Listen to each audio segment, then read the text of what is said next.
The station called Nexus Prime floated in the darkness of space like a metal flower. It was the largest structure ever built by the Galactic Alliance. Ships from 100 worlds came and went from its many docking ports. Today, however, the station was quiet. Today was the day of the Battle Council. Sergeant Ho stood near the back of the great amphitheater and tried not to stare. He had seen many strange things since humanity joined the Alliance 3 years ago, but this room filled with aliens still amazed him. The ceiling rose so high that clouds of vapor floated near the top. Thousands of seats curved around a central platform, and almost every seat was full. The delegates sat in the front rows. They were tall beings, nearly 3 meters high, with skin that looked like living crystal. When light hit them, they sparkled like diamonds. Their leader, High Arbiter, had skin of deep blue that shifted to purple when he moved. He was old, powerful, and clearly in charge of this meeting. Behind they were serpent-like creatures with 6 arms and scales that changed color with their moods. Their ambassador, a female called, watched everything with cold yellow eyes. Her scales were currently gray, which Ho had learned meant she was thinking hard about something. They filled an entire section by themselves. They were insect creatures, each one about the size of a large dog, but they moved together like one mind. Their shells were black and shiny, and their many legs clicked against the floor in perfect rhythm. Commander led them. He had red markings on his shell that showed his rank. There were other species too. The gaseous floated in special containment fields. The rock-like sat on reinforced seats. The bird-like perched on tall stands, their feathers bright against the dark walls. And then there were the humans, 3 of them, just 3. Lieutenant Park Jin stood to Ho's right. She was a small woman with sharp eyes and black hair pulled back tight. She had been a tactical officer for 15 years, and nothing seemed to surprise her anymore. Her face showed no emotion as she watched the alien delegates, but Ho knew she was recording everything in her mind. Corporal Lee Dongwu stood to his left. He was young, maybe 25, with broad shoulders and hands that were always moving. He was a combat engineer, good with machines and explosives. Right now, he was tapping his fingers against his leg, a nervous habit he could not break. Ho himself was 42 years old. He had gray in his short black hair and scars on his hands from 20 years of military service. He was not tall or especially strong. By alien standards, he was completely unremarkable. This, he knew, was exactly what the aliens thought of all humans. High Arbiter raised one crystalline hand, and the room fell silent. His voice was deep and echoed through the amphitheater. "The swarm approaches," he announced. "Our scouts report 10,000 ships. They will reach Alliance space in 40 standard days." A wave of worried sounds moved through the crowd. They were a nightmare. They were not a civilization. They were a hunger. They moved from system to system, eating everything. Planets, moons, asteroids, even stars eventually. They had destroyed 6 Alliance outposts in the past year. "Each member species must contribute forces to the defense," continued. "Today, we will hear what each world can offer. We will build a strategy together." The presentations began. The went first, as was their right as the oldest members of the Alliance. Himself spoke of the Shield-born, warriors who had been genetically perfected over 50,000 years. Their crystal skin could stop energy weapons. Their reflexes were faster than thought. They felt no fear, no pain, no doubt. Holographic images showed Shield-born in action. They moved like living statues, beautiful and terrible. Their crystal blades cut through metal like paper. They worked in perfect formation, each one knowing exactly where the others would be. "We offer 10,000 Shield-born," said, "the finest warriors in the galaxy." The went next. Commander's voice was a harsh clicking sound that the translation devices turned into words. "They have no individuals," he explained. "We have only the hive. For 10,000 generations we have bred soldiers. Our hive soldiers share one mind, one purpose. They do not think. They do not question. They only fight and die for the hive. The holographic display showed warriors swarming over enemy positions. They moved like water, flowing around obstacles, filling every gap. When one died, the others did not pause. They simply closed the hole and kept moving. "We offer 100,000 hive soldiers," announced. "They will fight until none remain." They presented their venom guard, warriors with poison that could kill in seconds. They showed their sky dancers, pilots born with hollow bones and eyes that could see in all directions at once. They offered their stone breakers, soldiers whose rocky bodies could survive in hard vacuum. Each species had the same story. Long ago, they had identified which of their people were best suited for war. They had bred those individuals together, generation after generation.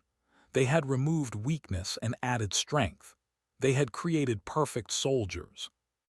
Ho watched and listened. He felt Jingo still beside him. He heard Dongwu's fingers stop their tapping. They all knew what was coming. Finally, High Arbiter turned his glittering blue eyes toward the human section. His expression was polite but distant, the way someone might look at a child who had wandered into an adult conversation. "And now," said, "we will hear from our members, the humans of Earth." Every eye in the room turned to look at them. Ho felt the weight of those stares like a physical force. Some of the aliens looked curious. Some looked bored. Most looked doubtful. Humans were small, soft, and weak. They had no natural weapons, no armor, no special abilities. They came from a single planet and had only traveled among the stars for a few generations. What could they possibly offer? Ho stepped forward. His boots echoed in the sudden silence. "Humanity will contribute 1 Marine battalion," he said. 800 soldiers. The silence stretched.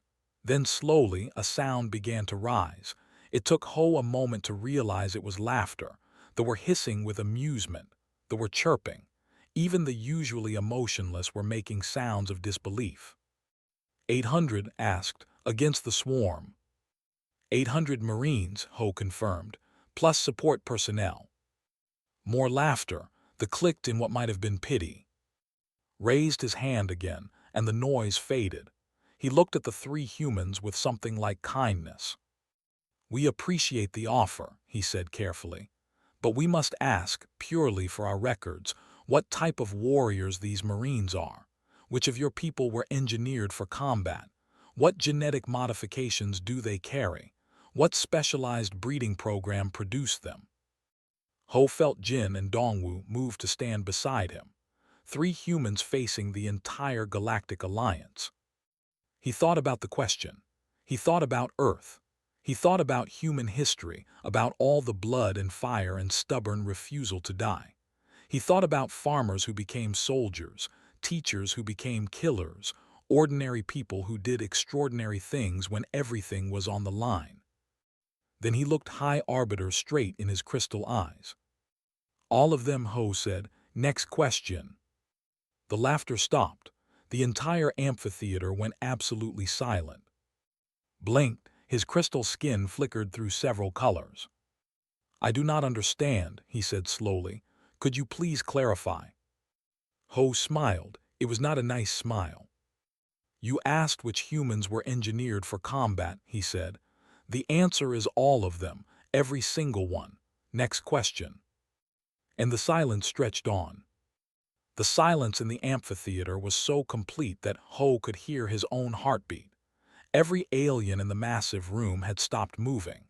Even the, who usually drifted constantly in their containment fields, had gone still.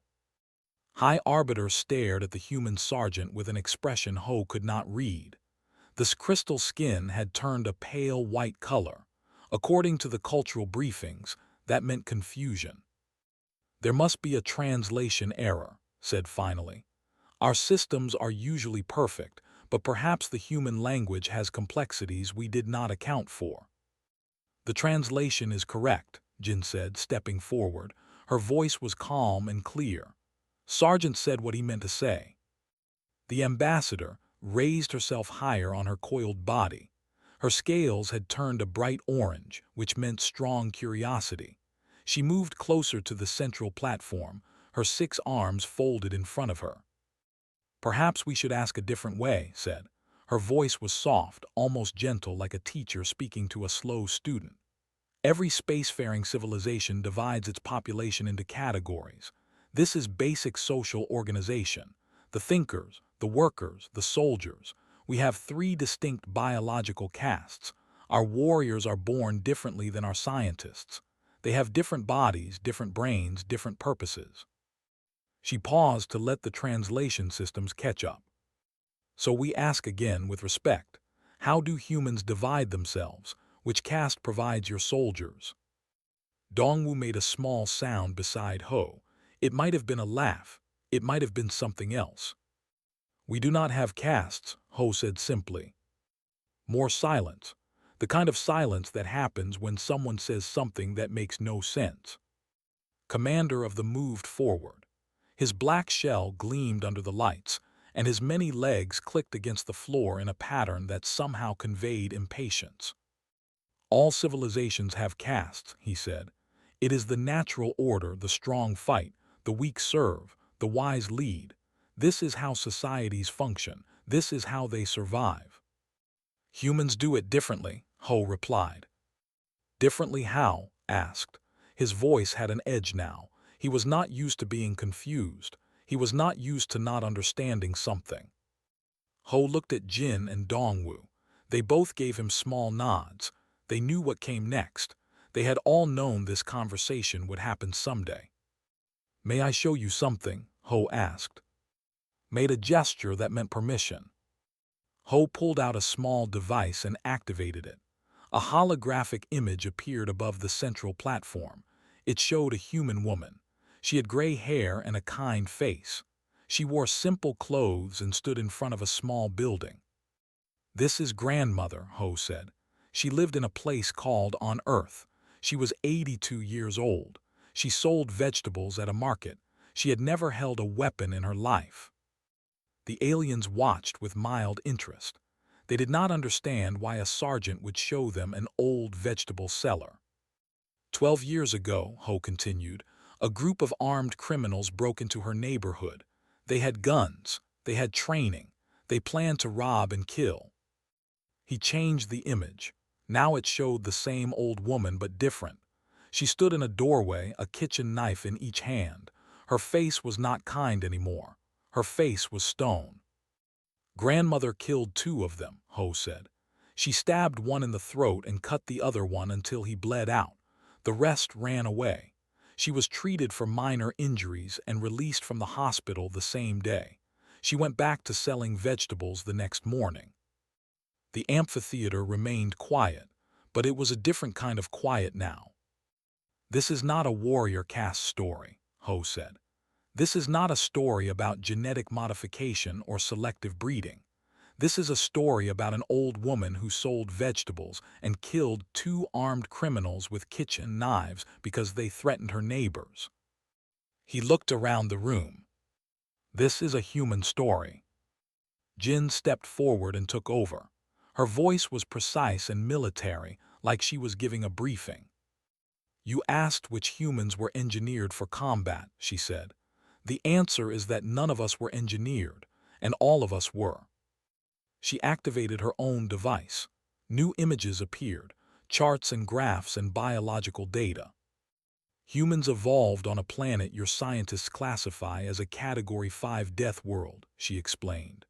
"Our atmosphere has burned. Ice covered our planet multiple times. Supervolcanoes erupted. Asteroids struck. 99% of all species that ever lived on Earth are now extinct." The data scrolled past, numbers and facts that made some of the aliens shift uncomfortably. "We survived all of it," Jin continued. "Not because we were the strongest or the fastest. We were neither, but we were the most adaptable, the most stubborn, the most unwilling to die." She pulled up an image of a human skeleton, then compared it to other species. "Our bodies are designed for endurance," she said. "We can run for hours without stopping. Our ancestors hunted by chasing animals until the animals simply collapsed from exhaustion. We did not need to be faster. We just needed to not quit. Dongwu spoke up now. His voice was rougher than the others, younger. We can eat almost anything, he said. Plants, meat, insects. We can survive on food that would kill most species. We can go days without eating at all and still function. We can drink water that other species would consider poison. He held up his hand, showing the old scars. We heal from injuries that would be fatal to many of your people, he continued. Broken bones, deep cuts, burns, infections, our bodies fight back. They repair themselves. They adapt. They were no longer laughing. Their crystal skin had turned various shades of gray and white. The scales shifted constantly. They had gone completely still. But the physical traits are not the important part, Ho said, taking over again. The important part is here. He pointed to his head. Human minds do not accept death easily, he said. We fight it. We rage against it. We do insane, impossible things to survive or to protect others. This is not training. This is not engineering. This is simply what we are. He changed the holographic display again. This time it showed battlefield footage, real footage from human history, soldiers charging into certain death, civilians fighting back against armed invaders, children protecting their families. On Earth, we have a saying, Ho said. Every human is a soldier who has not been activated yet. We do not need a warrior caste because every human being carries the capacity for violence inside them. Usually it sleeps, but when it wakes up, he let the footage speak for itself. The aliens watched as ordinary humans did extraordinary things, teachers becoming fighters, doctors becoming killers, farmers becoming generals. You breed soldiers, Ho said quietly. You engineer warriors, you create castes and categories, you separate the peaceful from the violent. We do not have that luxury. Our planet did not give us that option. He looked directly at. On Earth, the peaceful ones and the violent ones are the same people, he said. The difference is just circumstances. The silence returned, but it felt heavier now. Finally spoke, her scales a deep purple color that indicated deep thought. You are saying that any human can become a soldier, she asked carefully. I am saying that any human is already a soldier, Ho replied. They just do not know it yet. That is impossible, Commander said, but his voice was less certain than before. Combat requires instinct, training, genetic memory. You cannot simply make a warrior from nothing. We do not make warriors from nothing, Jin said. We make warriors from humans, and humans are never nothing. Had been quiet for a long time. Now he leaned forward, his crystal body catching the light. If what you say is true, he said slowly, then your 800 Marines are not our warriors, Ho finished. They are just the humans we brought with us, the humans we trained for this specific job, but in a fight, any human can become what they need to become. Prove it, said. Words are easy, proof is hard. Ho nodded, he had expected this. Very well, he said. Let me tell you about some of our people aboard the ship, the ones who are not Marines, the ones who have normal jobs, and let me tell you what happened the last time something threatened them. He smiled again, still not a nice smile. Then you can decide for yourselves. High Arbiter leaned back in his seat. His crystal skin had settled into a deep gray color that Ho had never seen before. The other aliens watched with a mix of doubt and curiosity. They wanted proof. They needed to understand. Ho understood. He had been in their position once long ago. He had believed that soldiers were special people, different from everyone else. Then he had gone to war and he had learned the truth. Let me tell you about Earth first, he began. Then you will understand us better. He activated the holographic display again. This time it showed a blue planet with white clouds and brown land masses. Earth, home. Your scientists call our world a death world, Ho said. They are not wrong. Earth tried to kill us every single day for millions of years, and every single day we refused to die. The display showed different environments: burning deserts, frozen wastelands, dense jungles, deep oceans. We lived everywhere, Jin explained. Not because we were built for these places. Our bodies had no special protection against heat or cold. We had no fur, no scales, no shells, but we adapted.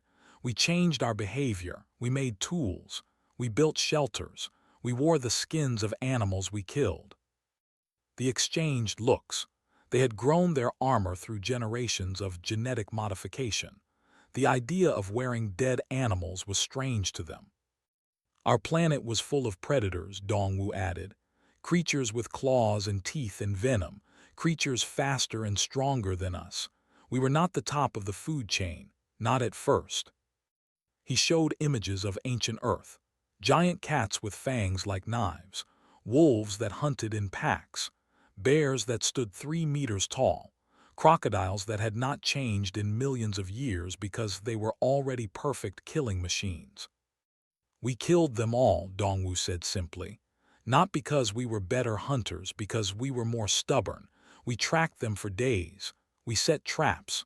We worked together in ways other predators could not understand. And when we finally caught them, we did not just eat them. We learned from them. Learned, asked. We watched how the wolves hunted in packs, Jin said. So we hunted in groups too. We saw how the big cats ambushed their prey. So we learned to ambush. We studied our enemies and became better than them.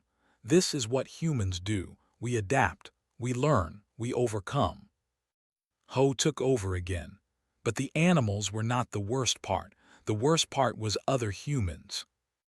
The display changed to show ancient battles. Humans fighting humans. Spears and arrows, swords and shields.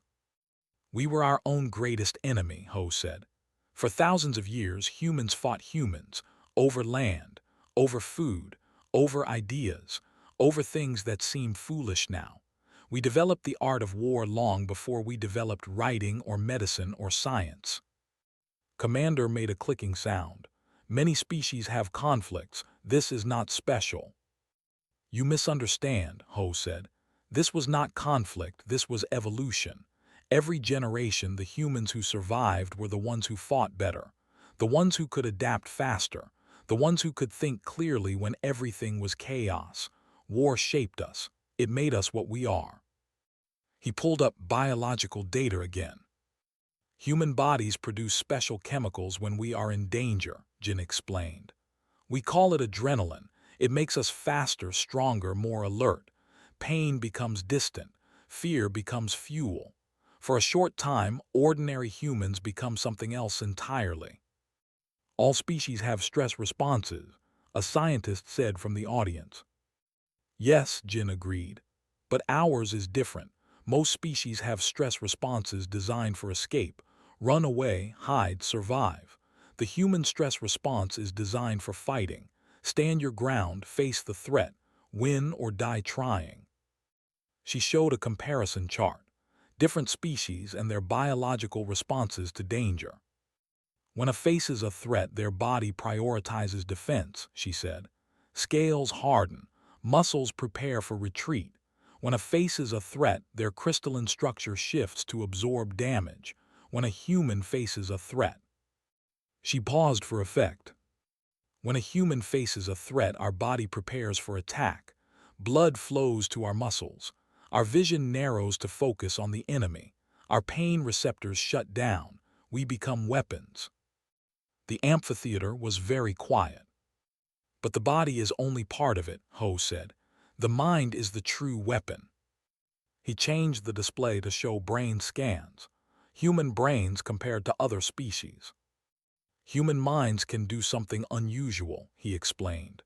We can choose to die, not by accident, not because we have no option. We can consciously decide that something is worth dying for, and then we can fight until we are dead. Skin flickered. All soldiers face death. This is the nature of war. Your soldiers face death because they are ordered to, Ho replied. Because their genetics compel them to, because their hive mind demands it.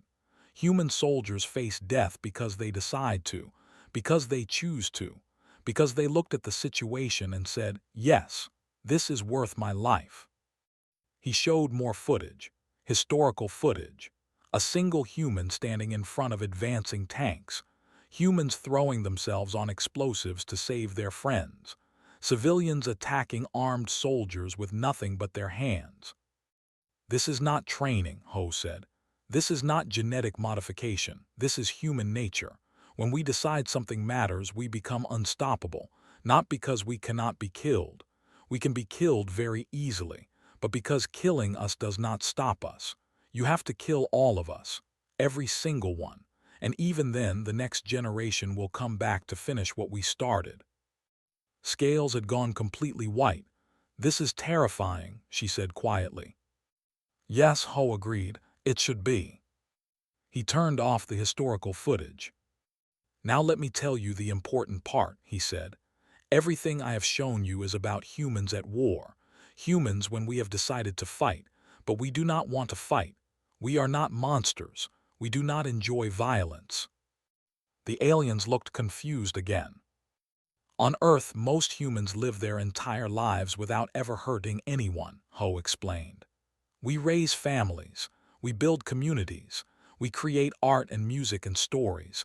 We help strangers. We care for the weak. We love deeply and grieve terribly when we lose people. He looked around the room. The grandmother I showed you earlier, the one who killed 2 armed criminals, she cried for 3 days afterward, not because she felt guilty, because she was sad that she had to do it, sad that the world had forced her to become something she never wanted to be. Dongwu spoke up. That is the thing about humans. We are not born killers. We become killers when we have to. And then when the danger passes, we become something else again. This is why we do not have a warrior caste, Jin added. Because any human can become a warrior when needed, and any warrior can become peaceful again when the fighting is done. We transform. We adapt. We become what the situation requires. Ho looked directly at. You asked which humans were engineered for combat, he said. The answer is that Earth engineered all of us. Millions of years of survival on a death world made us what we are. Every human carries the potential for violence like a seed. Usually, it never grows, but when the right conditions appear. He let the silence hang. We do not need to engineer soldiers, he finished. We just need to give ordinary humans a reason to fight, and then watch what happens. Was quiet for a long time. When he finally spoke, his voice was different, softer, more careful. You speak of potential, he said, but potential is not proof. You say any human can become a warrior, but saying is not showing. We have seen your Marines in training. They are impressive, but they are still trained soldiers. That proves nothing about ordinary humans. Ho nodded. He had expected this objection. Fair enough, he said. Then let me tell you about the station incident. Let me tell you about what happened when scouts found a human civilian ship. He took a breath. Let me tell you about a music teacher, a cook, and a communications officer who had never seen combat in their lives. The holographic display flickered and changed. Now it showed a space station, much smaller than Nexus Prime. It was a research station built for science, not for war. The name on its hull reads Station in human letters. 6 months ago, Ho began, Station was conducting routine research in the Outer Rim. The station had 47 people aboard. Scientists, engineers, support staff. Only 3 of them had any military background at all. He paused to let that number sink in. Then came. The display showed ship signatures appearing on sensors. 5 scout vessels, small by standards but still deadly. The aliens in the amphitheater shifted uncomfortably. They all knew what scouts could do. The station had no weapons, Jin said.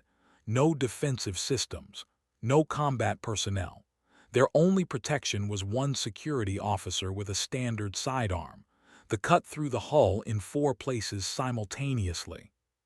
She showed the attack patterns. The head targeted weak points with perfect precision. Life support, communications, the main reactor.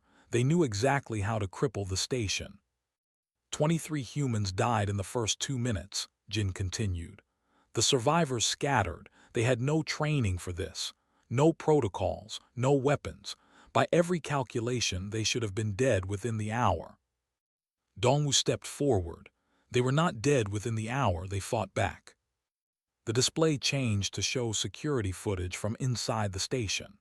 The quality was poor, damaged by the attack, but the images were clear enough. "This is Hana," Dongwu said. A woman appeared on the screen. She was small, maybe 40 years old, with a gentle face and nervous hands. She wore a medical uniform with a name tag that read Medic.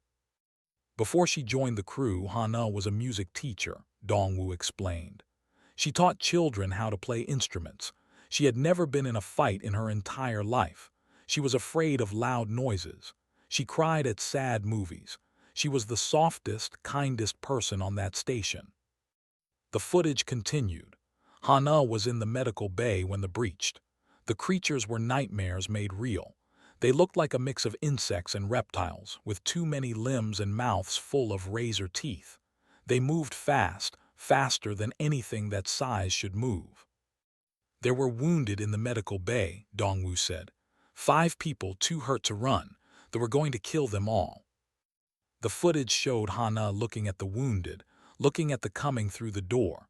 For one moment her face showed pure terror, then something changed. The aliens in the amphitheater watched in silence as the small music teacher grabbed a fire extinguisher in one hand and a surgical laser in the other. She did not run. She did not hide. She stepped between thee and the wounded.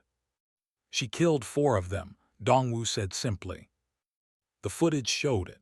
Hana sprayed the first in its sensory organs with the fire extinguisher. While it was blind, she cut its throat with the surgical laser. The second jumped at her and she dodged, bringing the heavy extinguisher down on its skull. The third managed to wound her, claws cutting her arm open, but she pushed the laser into its eye and did not stop firing until it stopped moving. The fourth tried to flee, and she chased it down and beat it to death with the now empty extinguisher. Then she turned around, looked at the wounded and started treating them. Her arm was bleeding badly. She ignored it. She saved all 5, Dongwu said. Then she went looking for more survivors. The amphitheater was completely silent. Ho spoke next. "Let me tell you about young Ho. He was our ship's cook before he transferred to station. Before that, he was an accountant. He spent 20 years working with numbers. He had never hurt anyone. He was known for being quiet and careful. He counted everything 3 times before submitting reports." The display showed a man in a kitchen.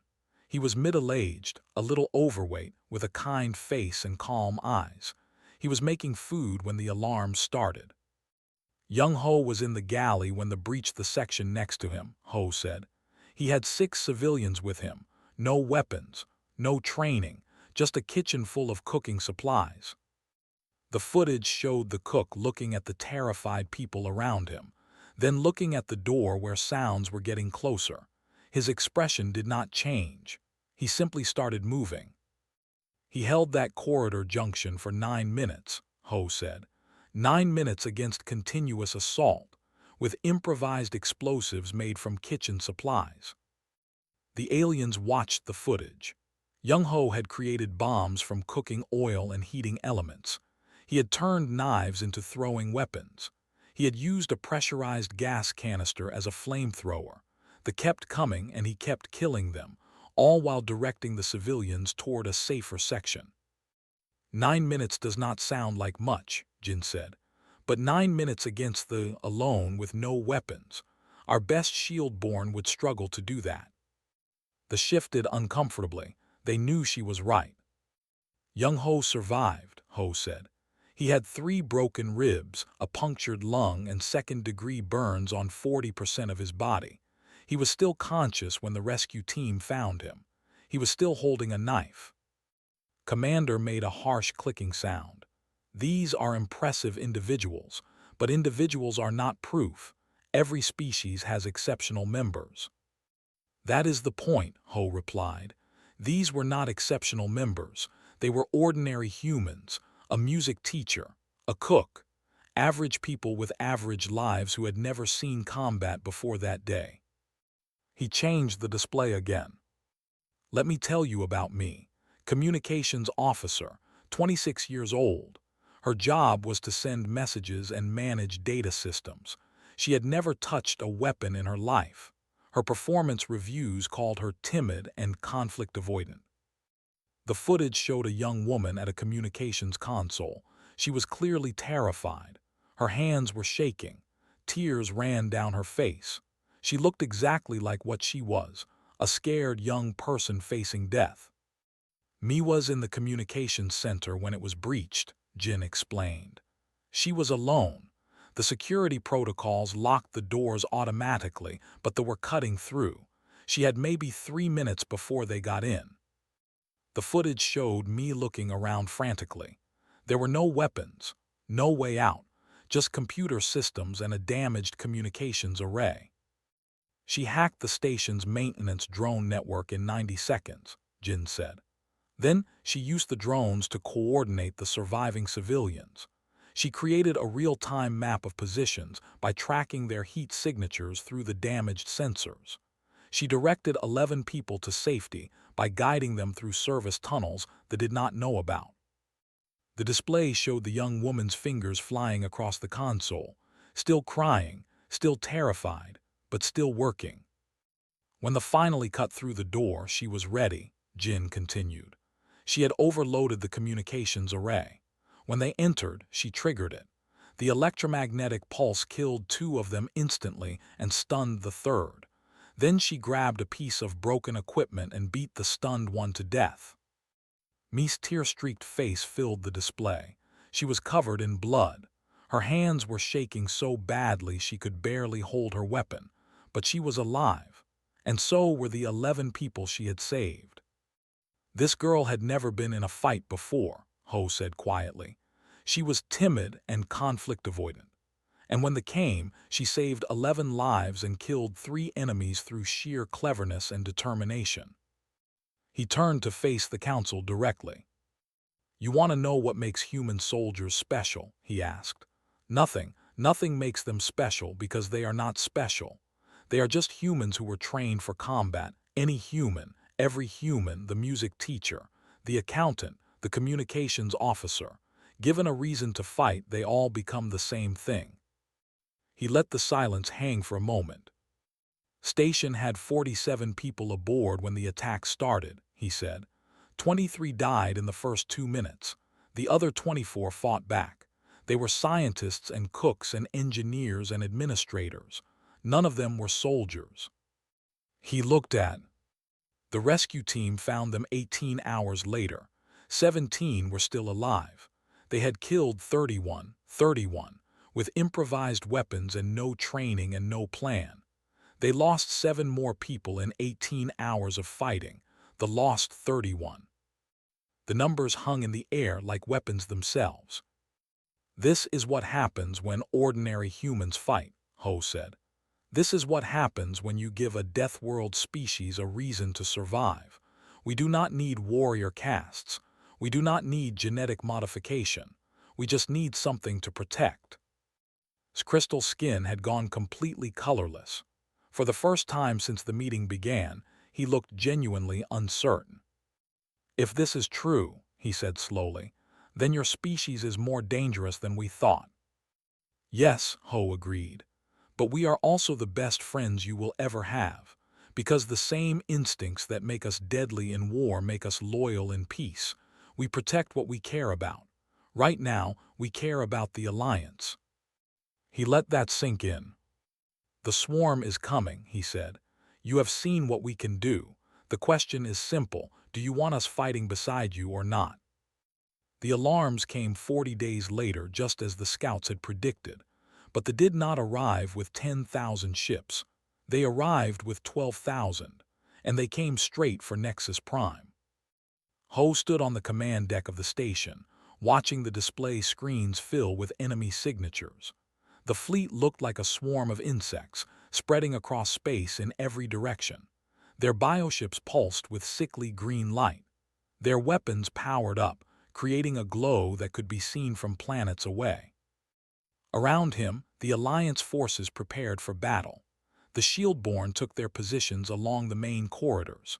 Their crystal bodies gleamed under the emergency lights. The Hive soldiers gathered in their thousands, ready to be deployed wherever needed. The Venom Guard coiled near critical junctions, their scales bright with killing poison. And the humans waited. 800 Marines had seemed like a joke when Ho first announced the number. Now they stood among the alien warriors, checking their weapons and watching the screens. They were smaller than the, fewer than the, less exotic than the, but they were ready. Lieutenant Park Jin appeared at Ho's side. Her face was calm, but her eyes were sharp. "First wave incoming," she reported. "Estimated contact in 6 minutes." Ho nodded. "Deploy the Marines to support positions. We back up the specialist units." Jin hesitated. "Some of the commanders want us in the back. They think we will get in the way." "Tell them we appreciate their concern," Ho said. "Then ignore them and do what I said." Jin almost smiled. "Yes, Sergeant." The first ship slammed into the station's shields like hammers against glass. The shields held, but barely. Then they started cutting through the hull. They did not dock. They did not negotiate. They simply carved holes in the station and poured through like water through broken pipes. The Shieldborn met them first. Ho watched the feeds as the crystalline warriors clashed with the. It was beautiful in a terrible way. They moved like dancers, their blades cutting through flesh with perfect precision. Their formations held steady against waves of attackers. But they kept coming, and coming, and coming. "Shieldborn holding at sectors 7 through 12, Jin reported. "Hive soldiers deploying to sectors 4 and 5, Venom Guard in reserve." "And the breach points?" Ho asked. "Too many to count. They are not following predicted attack patterns. They are bypassing the main defenses and targeting support areas." Ho frowned. That was not normal behavior. They usually attacked strongest point first, overwhelming defenses through sheer numbers. This was different. This was almost smart. "They are learning," he said quietly. "What?" They are learning from the station reports. They know our warrior castes fight at the front, so they are going around them, hitting the soft targets." As if to prove his point, alerts started flashing across the board. Medical Bay under attack. Civilian Shelter 3 under attack. Engineering Support under attack. All areas staffed by non-combat personnel. All areas far from the defensive lines. "The Alliance response?" Ho asked. "The Shieldborn cannot leave their positions without exposing the main corridors. The Hive soldiers are fully engaged. The Venom Guard are moving but will not arrive in time." Ho looked at the map. Thousands of Alliance civilians were in those targeted areas. Scientists, engineers, families who had not been evacuated in time, if they reached them. "Tell the Marines to hold their positions," he said. "I need to talk to our other people." He opened a channel to the human civilian contingent. There were maybe 200 of them scattered across the station. Support staff, observers, diplomatic aides, not soldiers, not Marines. Just humans. "This is Sergeant to all human personnel," he said. "They are targeting civilian areas. Alliance defensive forces cannot respond in time. I am asking for volunteers to help protect the shelters until reinforcements arrive." The channel was silent for a moment. Then responses started coming in. "Ensign Me, Communications. On my way to Shelter 3. Chief Warrant Officer I am Bin, Logistics. I can reach engineering support in 2 minutes. Petty Officer Young Ho Galley. I have civilians here already. We will hold. Private First Class O Yi Diplomatic Aid. I am near the medical bay. Tell me what to do." Ho felt something warm in his chest. Pride, maybe, or relief. He had told the council that any human could become a soldier. Now he would find out if he was right. All volunteers listen carefully, he said. You are not expected to win. You are expected to survive and keep others alive until real help arrives. Use cover. Use improvised weapons. Work together. And remember what you are fighting for. The responses came back immediately. Ho watched the feeds as humans across the station started moving. They were not trained soldiers. They did not move like shield-born or fight like hive soldiers, but they moved with purpose. They moved with determination. Me reached Shelter 3 first. There were 60 Alliance civilians inside, mostly families with their young. The shelter doors were designed to hold against emergencies, not against direct assault. The creatures were already cutting through. The young communications officer looked at the door. She looked at the terrified behind her. Then she started building barricades. Everyone who can move, help me push these containers in front of the door, she ordered. Everyone who cannot move, get to the back of the room and stay quiet. They stared at her. Their species was not known for taking orders from other races, but something in Me's voice made them obey. Within minutes, the shelter had transformed. Heavy containers blocked the door. Sharp debris created a deadly field of obstacles. Every light source was disabled except one, which Me controlled. When they finally broke through, they walked into darkness and confusion. Me had commandeered the shelter's maintenance systems.